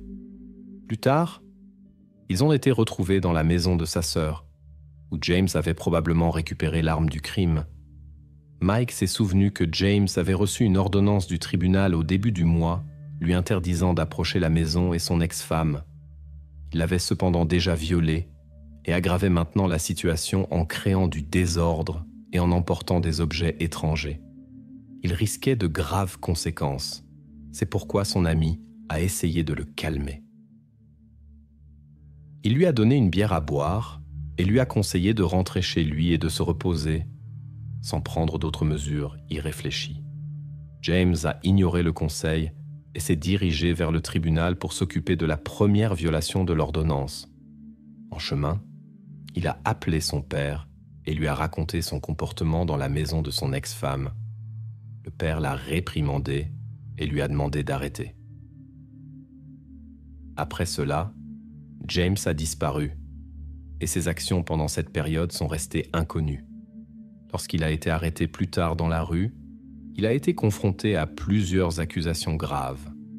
2 cas d'actes illégaux, 2 tentatives d'actes similaires, violation de domicile ainsi que harcèlement avec circonstances aggravantes pour violation de l'ordonnance du tribunal. James a nié sa participation et a invoqué des trous de mémoire. Il a été emmené à la prison du comté jusqu'au début du procès. Maintenant, l'accusation devait prouver que James était effectivement responsable de l'agression contre son ex-femme avec ses amis et contre Lamar. Bien qu'il n'y ait pas d'enregistrement vidéo direct de l'incident, il y avait de nombreux témoins des événements. Les enquêteurs ont méticuleusement reconstruit les mouvements de James le jour de l'incident. Vers 4h45, il a dit au revoir à son ami Mike et est allé au tribunal, où il est resté jusqu'à peu avant 6h. Ensuite, il s'est rendu dans la ville située à 15 minutes en voiture de son ancienne maison familiale, où il vivait avec sa sœur et son père. Selon les enquêteurs, James avait eu suffisamment de temps pour retourner chez Amanda. On suppose qu'il est d'abord rentré chez lui, où il a récupéré certains objets, puis s'est rendu chez son ex-femme. Pour cette période, James n'a pas pu fournir de preuves de son lieu de séjour. L'enquête a révélé qu'une photo de Lamar torse nu, prise par son ami, avait été le déclencheur de l'incident. Lors de l'examen du téléphone et de l'ordinateur du suspect, des détails intéressants sont apparus. Immédiatement après s'être séparé de son ami, vers 5h du matin, il a commencé à envoyer des messages à Amanda et à essayer de la joindre. 1 minute avant l'incident, il a fait 22 tentatives pour appeler son ex-femme. Jusqu'à ce moment, Amanda ignorait les appels, mais quand elle a vu l'état de son appartement, elle a décidé de répondre. Elle a accusé James d'être entré par effraction et d'avoir saccagé sa maison et l'a supplié de la laisser tranquille. La principale protagoniste de ces événements a essayé par tous les moyens de rompre le contact avec son ex-mari. Elle a même proposé de ne pas faire d'histoire sur ce qui s'était passé s'il disparaissait de sa vie. Cependant, les avocats de James Colley ne voulaient mais pas abandonner. Ils ont préparé une défense basée sur l'absence de plan prémédité. 2 jours avant l'incident, les médecins avaient prescrit à James une combinaison complexe de médicaments contre l'anxiété et la dépression. C'étaient des préparations puissantes qui, prises individuellement, devaient l'aider à revenir à un état normal. Lorsqu'il est rentré chez lui le soir du 26 août, il a pris un autre sédatif pour dormir. James s'est effectivement endormi, mais s'est réveillé après quelques heures. La défense a suggéré que le mélange de médicaments et d'alcool avait provoqué un état qu'il ne pouvait pas contrôler. L'accusation a cependant adopté un point de vue différent. Jusqu'aux événements du matin, suffisamment de temps s'était écoulé pour que l'effet des médicaments se dissipe et que James puisse pleinement comprendre ses actions. Cela a été confirmé par le fait qu'il s'est présenté au tribunal le matin et s'est comporté de manière tout à fait consciente, sans éveiller les soupçons de quiconque par son comportement. James devait s'occuper des formalités et signer les papiers du divorce. Dans le bâtiment du tribunal, il s'est comporté calmement, mais dès qu'il est sorti, il a recommencé à harceler Amanda avec des appels et des messages. Avant de se rendre chez son ex-femme, il a fait le plein d'essence de sa voiture. Le procureur a estimé que cela avait été fait intentionnellement pour une éventuelle sortie rapide de l'État. Selon eux, il avait tout planifié à l'avance pour ne pas perdre de temps plus tard. D'abord, il est rentré chez lui et a rassemblé tout le nécessaire. Lors de la perquisition de son appartement, un fusil, 2 pistolets et de nombreuses cartouches de différents calibres ont été trouvées. Les affaires étaient éparpillées et donnaient l'impression d'avoir été emballées à la hâte. Les forces de l'ordre ont également trouvé les médicaments dont la défense avait parlé. Les avocats s'étaient préparés minutieusement et avaient invité des experts indépendants en pharmacologie et psychiatrie. Ils devaient prouver lors des audiences que la combinaison des médicaments que James prenait pouvait altérer sa capacité à penser clairement et à contrôler ses actions. La défense affirmait que cela excluait la possibilité de planifier l'incident à l'avance. Selon leur version, tout s'est passé spontanément, dans un moment où James ne pouvait pas se contrôler. Lors de l'interrogatoire de police, Mike a rapporté en détail le comportement inhabituel de son ami ce matin-là. Son état semblait étrange et instable. L'ami savait bien à quel point James prenait douloureusement chaque nouvelle concernant Amanda après le divorce. Mike ne comprenait pas pourquoi il ne pouvait pas lâcher prise avec la situation et commencer une nouvelle vie. Pourtant, c'est lui qui avait envoyé la photo du nouveau partenaire d'Amanda et déclenché ainsi l'incident désagréable. Maintenant, Mike regrettait son acte. Les enquêteurs ont soigneusement examiné l'échange de messages entre les amis. Il semblait que Mike parlait sincèrement. James nourrissait depuis longtemps de la rancœur non seulement envers son ex-femme, mais aussi envers son entourage. Il accusait particulièrement sa meilleure amie Lindy, croyant qu'elle avait monté Amanda contre lui. Selon le procureur, dans l'une des dernières conversations avec Amanda, on peut entendre James se préparer à quelque chose de sérieux et emballer des affaires avant de quitter la maison. Les experts ont minutieusement examiné cet enregistrement et ont conclu que le père de James avait essayé de l'arrêter, mais sans succès. Le principal témoin de la défense devait être Rhonda, la sœur de James, qui vivait avec lui à cette époque. Cependant, elle était en vacances en Italie pendant l'incident et n'est revenue que 2 semaines plus tard. La sœur de l'accusé n'était pas d'accord avec l'explication du procureur sur la préméditation des actions de James.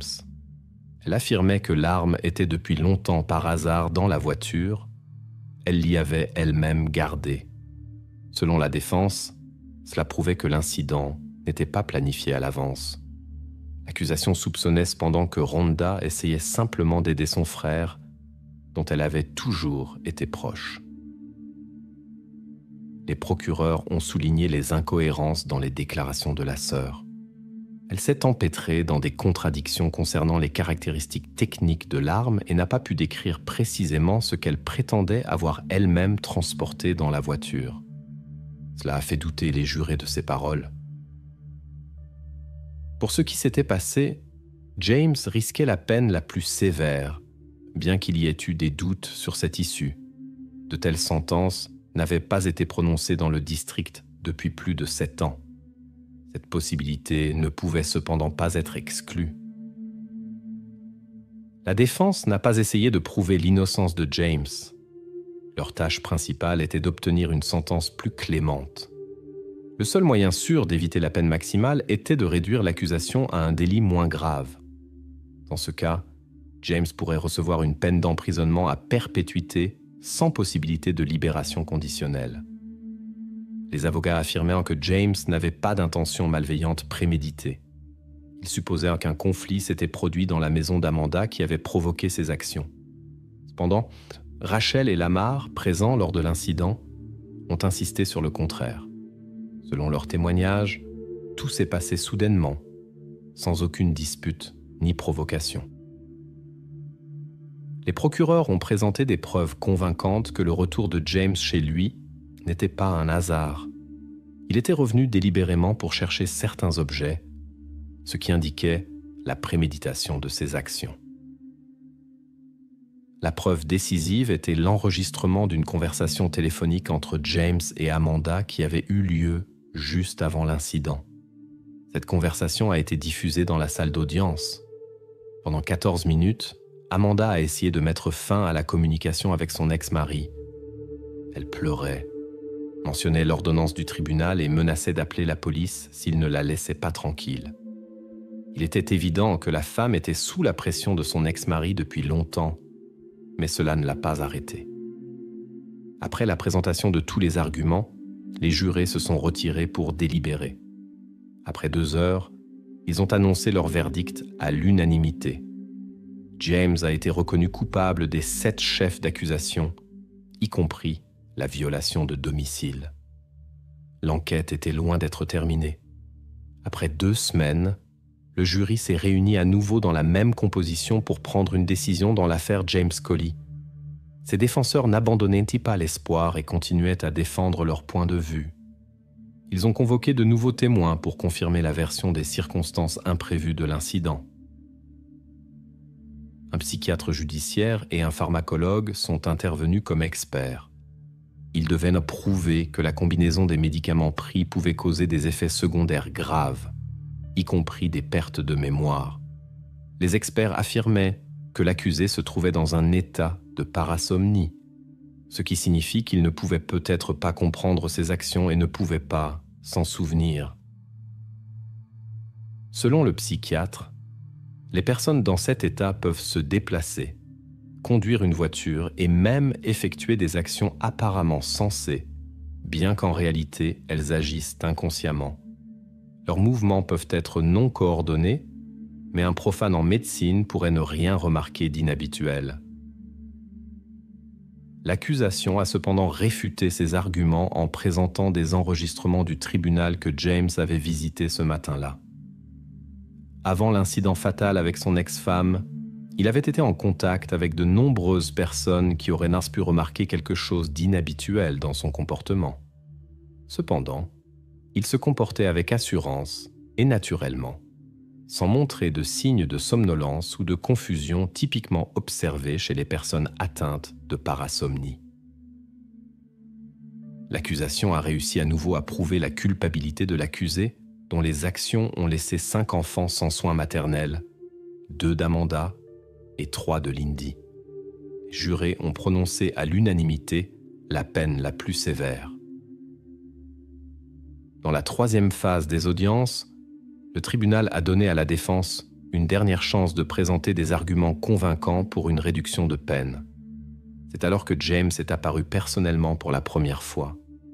Il a qualifié ce qui s'était passé d'horrible accident, mais ses paroles ne sonnaient pas de manière convaincante. Les avocats n'ont pas non plus pu présenter d'arguments significatifs. C'est pourquoi la décision initiale est restée en vigueur. les statistiques montrent que les condamnés à mort passent généralement plus de 10 ans en prison avant que la sentence ne soit exécutée.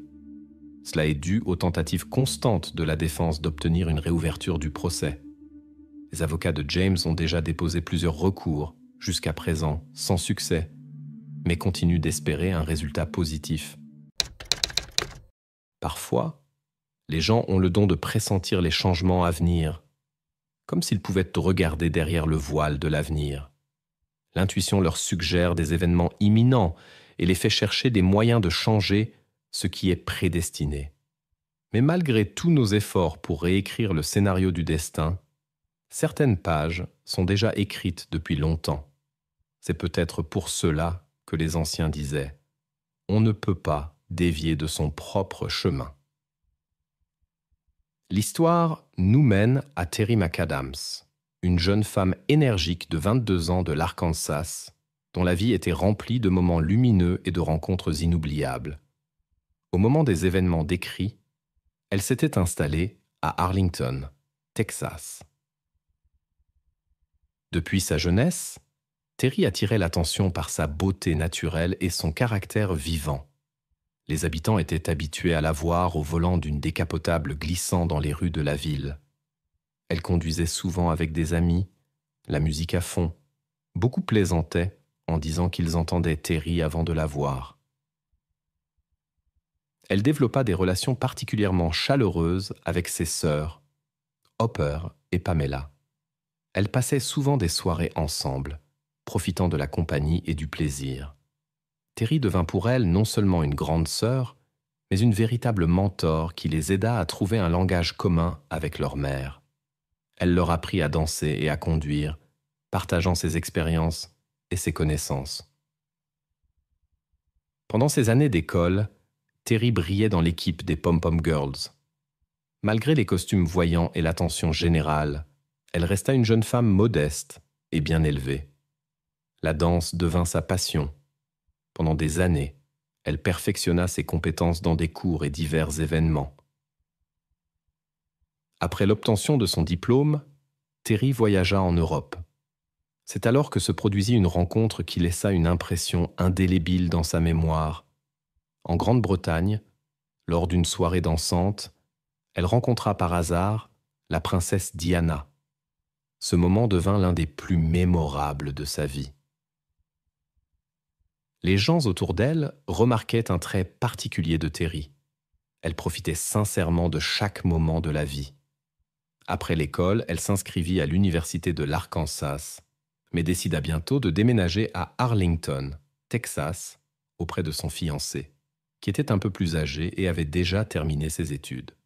À la recherche de son amour, Terry a changé pour l'université de Californie à Arlington, plus proche de son bien-aimé. Ici, elle s'est rapidement intégrée à la communauté féminine et la vie semblait s'arranger. Les plans étaient grandioses. Faire carrière après l'obtention du diplôme et fonder une famille avec son petit ami qui lui avait déjà fait sa demande. Cependant, à partir de 1984, l'atmosphère dans la région de Fort Worth est devenue tendue. Les journaux locaux rapportaient régulièrement des incidents impliquant des jeunes femmes. Terry, en tant qu'étudiante universitaire, réagissait très sensiblement à ces nouvelles. Elle partageait souvent ses inquiétudes avec sa famille et son fiancé. Le souci de sa sécurité a forcé la jeune femme à prendre des mesures sérieuses. Elle a abandonné son travail prometteur et bien payé à Irving, pour lequel elle devait faire la navette, tard le soir. Malgré la perte de revenus, Terry comprenait que la paix de l'esprit était plus importante. La jeune femme énergique a changé drastiquement son mode de vie. Elle a arrêté de sortir après la tombée de la nuit, a renoncé aux fêtes et est devenue très prudente envers les étrangers. Sans l'accompagnement de son fiancé, Terry essayait de ne pas quitter l'appartement même pendant la journée. Un simple achat lui causait des états d'anxiété. Elle appelait constamment sa mère et partageait ses craintes. Elle s'inquiétait que les autorités ne puissent toujours pas garantir la sécurité dans les rues. Pendant cette période, Les autorités d'enquête du Texas ont formé un groupe spécial. Des spécialistes expérimentés devaient élucider les événements. Il y avait des soupçons sur les activités d'un ou plusieurs auteurs dans cette zone. Terry était particulièrement préoccupée par le fait qu'elle correspondait à la description des femmes touchées, attirantes, du même âge, vivant dans cette région. Le soutien de son fiancé l'aidait à faire face aux peurs. La solitude lui faisait le plus peur. C'est ce qu'elle disait à sa famille. Son petit ami a même changé pour un emploi plus proche de la maison, bien qu'avec des voyages d'affaires dans les villes voisines. En son absence, Terry essayait d'éviter les sorties inutiles. Après les cours, elle rentrait immédiatement chez elle. Quand il y avait des affaires urgentes, elle les réglait tôt le matin et toujours accompagnée. Heureusement, les voyages d'affaires de son fiancé étaient en cours, 1 ou 2 jours, ce qui l'aidait à faire face à la situation. Le 13 février 1985 au matin, le poste de police local reçut un appel inquiétant. Un technicien de maintenance de la résidence signalait une situation suspecte dans l'un des appartements. Habituellement, ces cas ne suscitaient pas d'inquiétude particulière, mais cette fois-ci était différente. Il connaissait bien Terry et avait remarqué quelque chose d'inhabituel. Ils avaient de rendez-vous ce matin-là. Elle avait besoin de réparation dans son appartement. Elle était toujours ponctuelle et n'aurait jamais annulé un rendez-vous sans prévenir. L'artisan connaissait ses inquiétudes et ses peurs constantes. Auparavant, il les trouvait exagérées. Mais maintenant, il commençait à réfléchir. Peut-être avait-elle des raisons de s'inquiéter. Et si ses craintes n'étaient pas sans fondement? Les agents arrivés ne purent pas non plus la joindre. Les tentatives de contacter ses proches restèrent vaines. Les voisins durent être interrogés. Leurs témoignages ne firent qu'accroître l'inquiétude. Les résidents rapportèrent qu'ils ne pouvaient pas non plus joindre Terry. De plus, ils avaient entendu des bruits étranges provenant de son appartement, suite à quoi ils avaient essayé de vérifier si tout allait bien. Mais personne ne répondait, ni à la sonnette, ni au coup. Compte tenu de toutes les circonstances et de l'inquiétude des résidents, la police dut ouvrir la porte. Ce que les agents trouvèrent dans la chambre choqua même les employés expérimentés. Il était évident qu'un incident grave s'était produit dans l'appartement. Selon les conclusions préliminaires, tout s'était passé dans la nuit ou tôt le matin, peu avant l'appel à la police. Les techniciens de la police scientifique commencèrent immédiatement l'examen de la scène de crime. Le désordre dans l'appartement indiquait une résistance. Sur les mains de Terry furent trouvées des marques caractéristiques indiquant de l'autodéfense. Les experts constatèrent l'utilisation de forces physiques et d'un objet dur. Selon l'évaluation des spécialistes, une blessure à la tête fut la cause principale de l'issue. L'examen médical révéla des traces d'actes illégitimes. Du matériel biologique fut trouvé sur les affaires de la victime, mais les technologies de l'époque ne permettaient pas une identification précise. Les méthodes d'analyse ADN commençaient seulement à se développer. L'enquête fut entravée par l'absence de moyens modernes de surveillance et de traçage. Les systèmes de vidéosurveillance et de localisation n'étaient pas encore largement déployés à l'époque. Les enquêteurs ont rapidement écarté la version d'une appropriation illégale d'objets de valeur. De nombreux articles coûteux sont restés intacts dans l'appartement, même ceux qui étaient visibles. Le criminel poursuivait manifestement d'autres objectifs. La nature de l'incident suggérait des motifs personnels, peut-être une offense, de la jalousie ou des désirs de vengeance. Cependant, en examinant l'environnement proche, quelque chose d'inattendu est apparu. La jeune femme n'avait pas d'ennemis. Terry McAdams restait dans les mémoires de tous comme une étudiante amicale et sans conflit. Les proches étaient perplexes. Ils ne pouvaient pas imaginer qui pourrait lui vouloir du mal. Lors de l'examen de la scène de crime le 14 février, Les autorités n'ont pas pu trouver la pièce à conviction principale. Les experts supposaient qu'il pourrait s'agir d'un marteau ou d'un objet métallique similaire. Une découverte intéressante était un mégot de cigarette dans l'appartement qui ne pouvait appartenir à aucun des résidents. Les spécialistes supposaient qu'il avait été laissé par le criminel. Malheureusement, le niveau technique de l'époque ne permettait pas une analyse ADN complète. Les traces de salive étaient insuffisantes. Le seul indice était la marque de tabac utilisée par l'inconnu. Les enquêteurs ont soigneusement examiné des cas similaires dans ce district. Un lien possible entre les incidents était visible, bien que les détails différaient. Une attention particulière a été accordée à la version de l'implication d'un tueur en série. L'analyse des documents d'autres affaires a conduit les enquêteurs à la conclusion. Probablement le criminel agissait spontanément et ne connaissait pas ceux dans les maisons desquelles il s'introduisait. Pour passer inaperçu, il n'utilisait pas l'entrée principale, mais la porte du balcon. Une empreinte claire a été découverte sur le cadre de la fenêtre. Probablement l'inconnu a grimpé par un arbre qui poussait à côté de l'immeuble. Malheureusement, aucune autre preuve substantielle n'a pu être trouvée. Des enquêtes supplémentaires étaient nécessaires. Les enquêteurs ont parlé avec les proches de Terry, particulièrement avec la mère et les sœurs, avec qui elle était particulièrement proche. L'événement a été un véritable choc pour eux. La joyeuse Terry était aimée de tous ceux qui la connaissaient.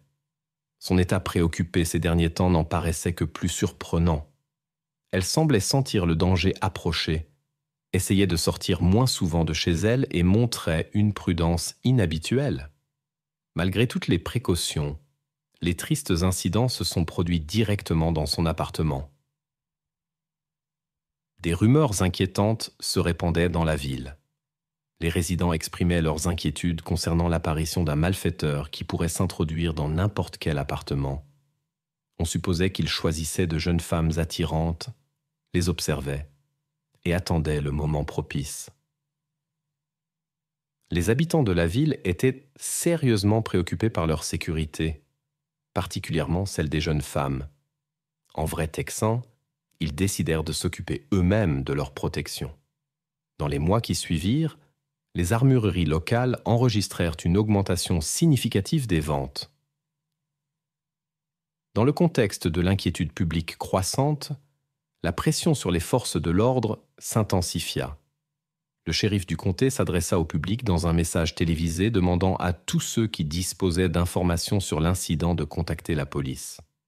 Après la couverture médiatique de l'affaire Terry, la police reçut de nombreux appels. Cependant, cela ne fit pas avancer significativement l'enquête. L'attention des enquêteurs se concentra initialement sur le fiancé de Terry, mais cela ressemblait davantage à une tentative de trouver rapidement des réponses. Les enquêteurs tentèrent de le relier à ce qui s'était passé pour rassurer les citoyens inquiets, mais cette version semblait peu crédible. Les connaissances de la jeune femme rejetaient fermement la possibilité de sa participation à l'incident. Son alibi fut bientôt confirmé. Le jeune homme était en voyage d'affaires. Terry devait le récupérer à l'aéroport au moment où elle a été retrouvée. Les enquêteurs interrogèrent les proches de la jeune femme sur les événements de la veille. Le 13 février au matin, elle se rendit à l'université. Vers 4 heures, Terry monta dans sa voiture et rentra chez elle. Après s'être changée, elle repartit en voiture faire des courses. Ce jour-là, elle était seule, bien qu'elle fasse habituellement ses courses avec des amis. Mais toutes avaient leurs propres obligations. Le premier point de son itinéraire était l'épicerie la plus proche. Terry prévoyait d'acheter des ingrédients pour un gâteau. Elle voulait surprendre son fiancé pour la Saint-Valentin. Il devait revenir de son voyage d'affaires le lendemain matin.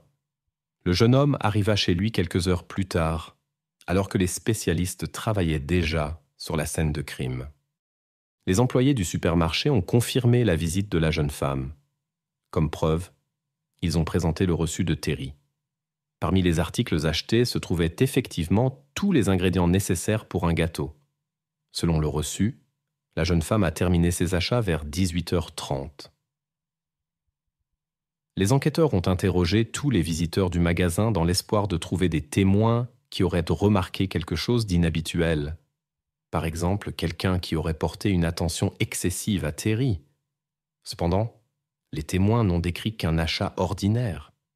Terry semblait calme, a payé et est parti.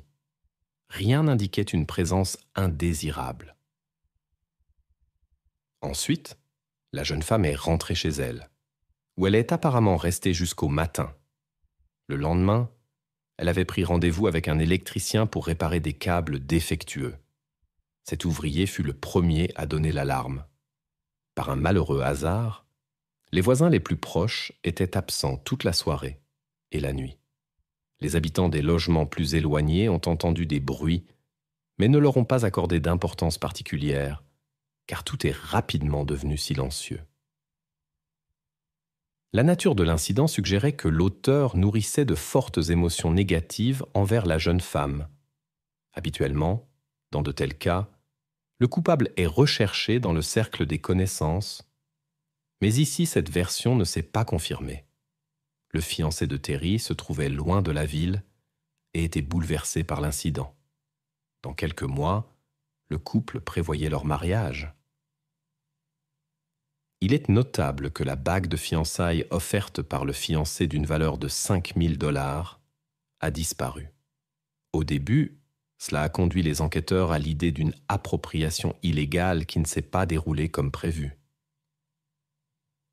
Une enquête plus approfondie de la scène de crime a montré que rien d'autre ne manquait. Probablement que l'auteur a remarqué le bijou précieux à un endroit visible et l'a simplement emporté. La police soupçonnait que l'auteur tenterait de vendre la bague.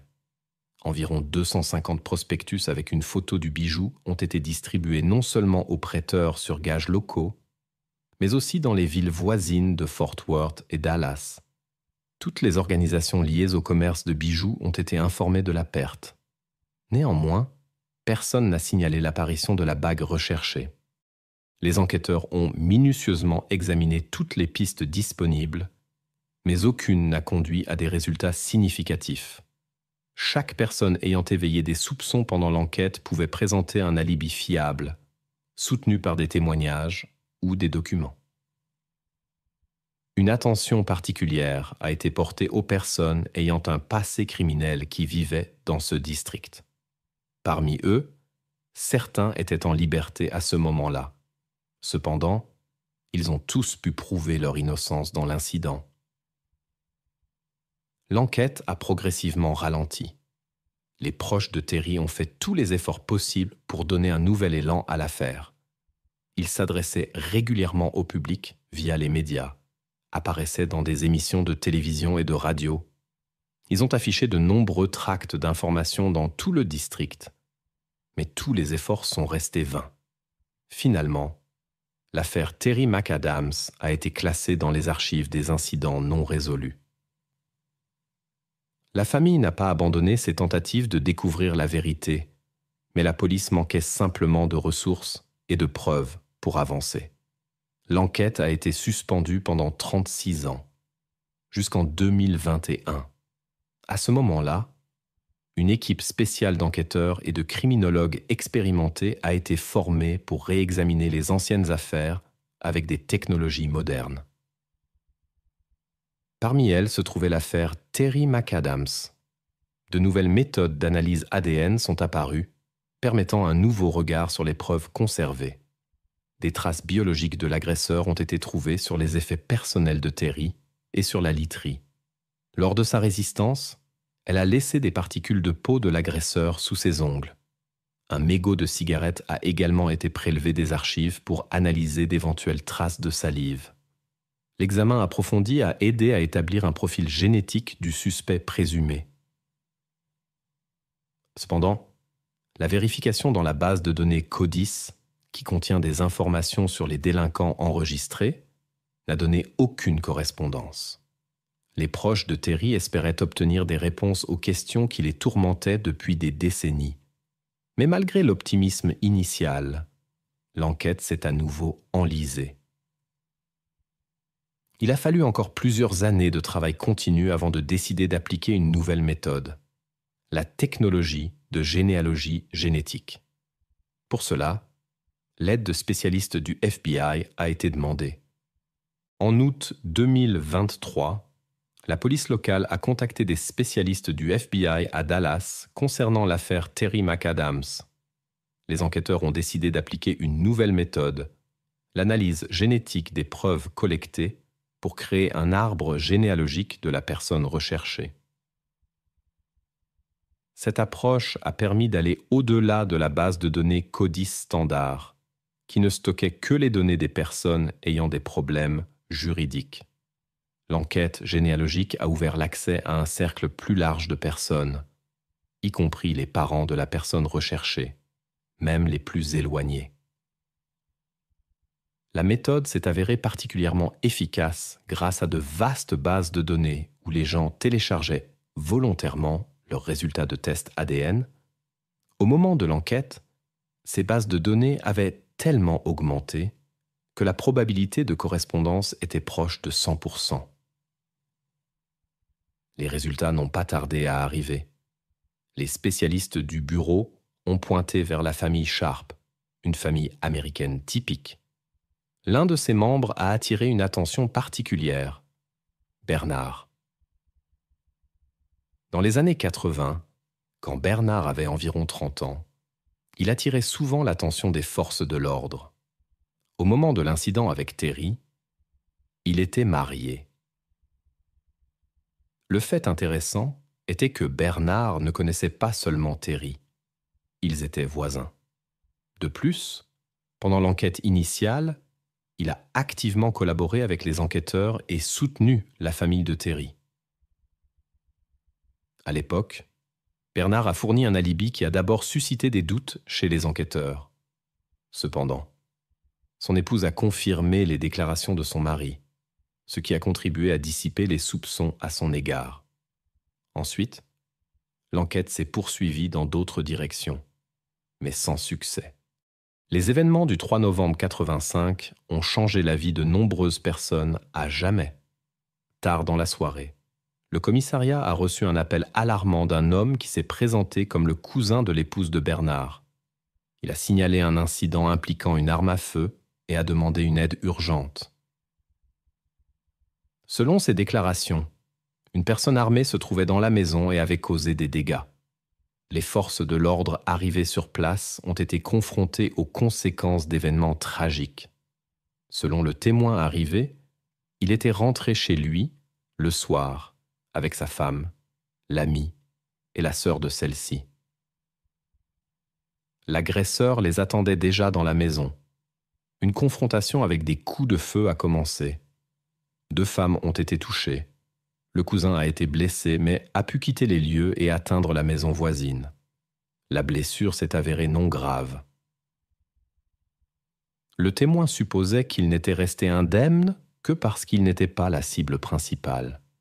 Manifestement, Bernard ne s'attendait pas à trouver un homme là-bas. Sa présence était peut-être liée à une série d'incidents antérieurs.